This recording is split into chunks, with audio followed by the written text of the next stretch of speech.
Hari ini, aku mau berbagi cerita yang cukup personal dan mungkin relate dengan beberapa dari kalian.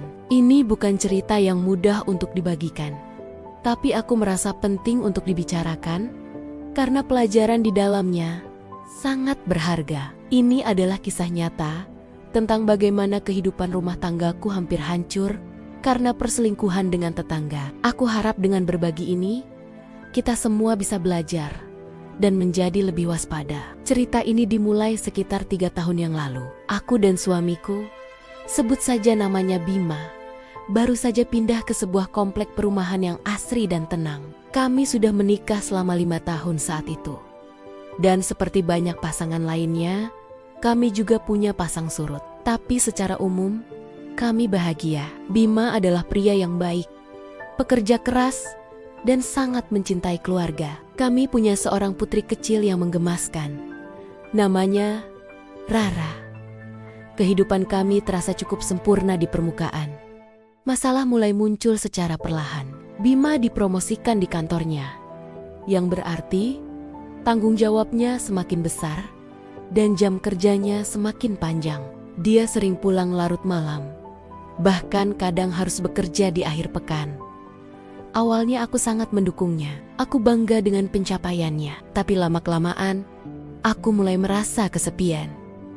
Rumah yang dulu terasa hangat, kini terasa hampa. Rara sering menanyakan ayahnya.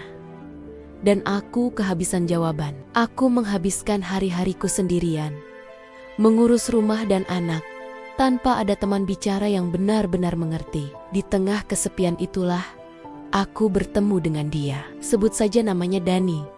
Dani adalah tetangga baru kami. Rumahnya tepat di seberang jalan.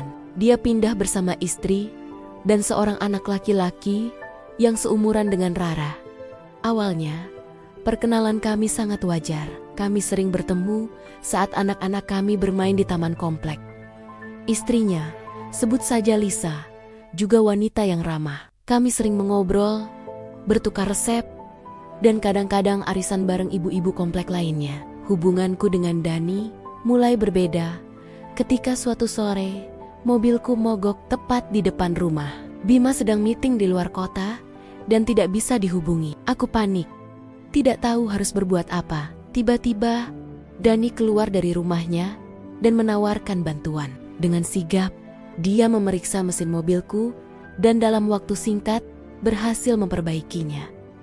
Aku sangat berterima kasih. Sejak saat itu, kami jadi lebih sering ngobrol, bukan lagi sekadar sapaan basa-basi antar tetangga. Obrolan kami sering terjadi di teras rumah. Saat anak-anak kami bermain, kami bicara tentang banyak hal, mulai dari hobi, pekerjaan, hingga masalah-masalah ringan sehari-hari. Aku menemukan bahwa Dani adalah pendengar yang baik. Dia selalu punya waktu untuk mendengarkan keluh kesahku tentang betapa sibuknya Bima. Betapa aku merasa sendiri. Dia memberikan perhatian yang saat itu sangat aku butuhkan. Perhatian yang sudah lama tidak aku dapatkan dari suamiku sendiri. Awalnya, aku menganggap ini hanya pertemanan biasa. Aku meyakinkan diriku sendiri bahwa tidak ada yang salah dengan memiliki teman pria. Tapi perasaan nyaman itu perlahan berubah menjadi sesuatu yang lebih dalam. Aku mulai menantikan obrolan sore kami. Aku mulai berdandan lebih rapi, berharap dia akan melihatku. Jantungku berdebar lebih kencang. Setiap kali kami tidak sengaja bersentuhan tangan. Aku tahu ini salah. Sangat salah.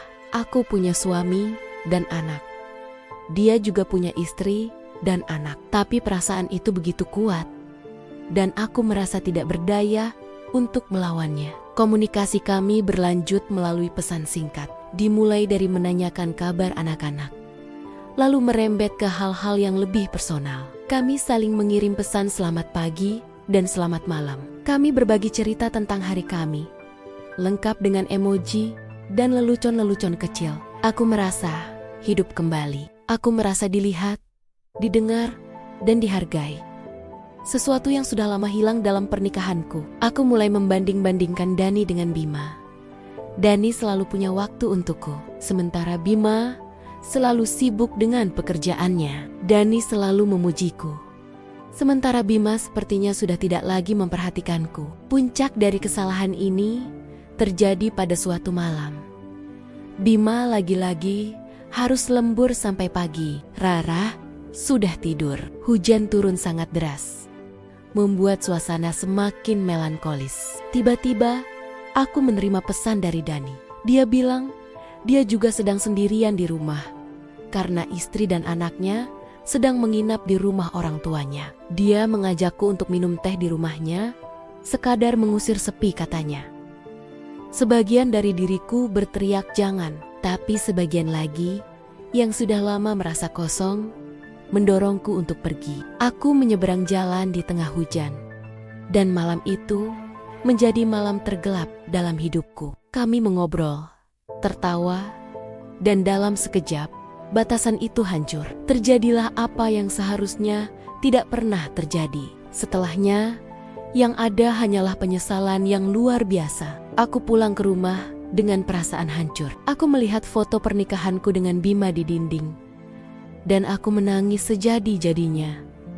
Apa yang telah aku lakukan? Aku telah mengkhianati pria yang paling aku cintai, ayah dari anakku. Keesokan harinya, aku mencoba bersikap normal di depan Bima, tapi rasanya sangat sulit. Rasa bersalah ini menggerogotiku dari dalam. Aku jadi mudah marah, sensitif, dan sering melamun. Bima tentu saja menyadarinya. Dia bertanya, apa yang terjadi? Tapi aku tidak punya keberanian untuk jujur. Aku hanya bilang, aku lelah dan stres. Sementara itu, hubunganku dengan Dani menjadi canggung. Kami masih bertemu, tapi tidak ada lagi obrolan hangat seperti dulu. Yang ada hanya tatapan canggung dan rasa bersalah yang sama-sama kami rasakan. Titik baliknya datang beberapa minggu kemudian. Suatu malam, Bima pulang lebih awal dari biasanya. Dia membawakan makan malam favoritku dan sebuket bunga. Dia duduk di sampingku, menggenggam tanganku, dan meminta maaf. Dia bilang, dia sadar selama ini telah mengabaikanku dan Rara. Dia terlalu fokus pada karirnya, sampai lupa pada keluarga yang menjadi alasannya bekerja keras. Dia berjanji akan berubah, akan meluangkan lebih banyak waktu untuk kami. Mendengar itu, pertahananku runtuh. Aku menangis dan akhirnya mengakui segalanya. Aku menceritakan tentang kesepianku, tentang perhatian yang aku dapatkan dari Dani, dan tentang kesalahan fatal yang telah aku perbuat. Aku siap menerima konsekuensi terburuk. Aku siap jika Bima ingin menceraikanku. Aku pantas mendapatkannya. Bima terdiam. Aku bisa melihat kekecewaan, kemarahan, dan luka yang sangat dalam di matanya. Itu adalah momen terpanjang dalam hidupku. Aku pikir semuanya sudah berakhir. Tapi kemudian, dia memelukku. Sambil menangis, dia bilang bahwa dia juga salah. Dia yang telah menciptakan ruang kosong itu dalam pernikahan kami. Dia bilang, dia tidak mau kehilangan aku dan Rara. Dia ingin kami memperbaiki semuanya bersama-sama. Jalan untuk memperbaiki pernikahan kami tidak mudah. Luka akibat perselingkuhan itu sangat dalam dan butuh waktu lama untuk sembuh. Kami memutuskan untuk mencari bantuan profesional. Kami pergi ke konselor pernikahan. Di sana, kami belajar untuk berkomunikasi lagi secara terbuka dan jujur. Kami belajar untuk saling mendengarkan, bukan hanya mendengar. Kami belajar untuk memahami kebutuhan masing-masing. Bima menepati janjinya.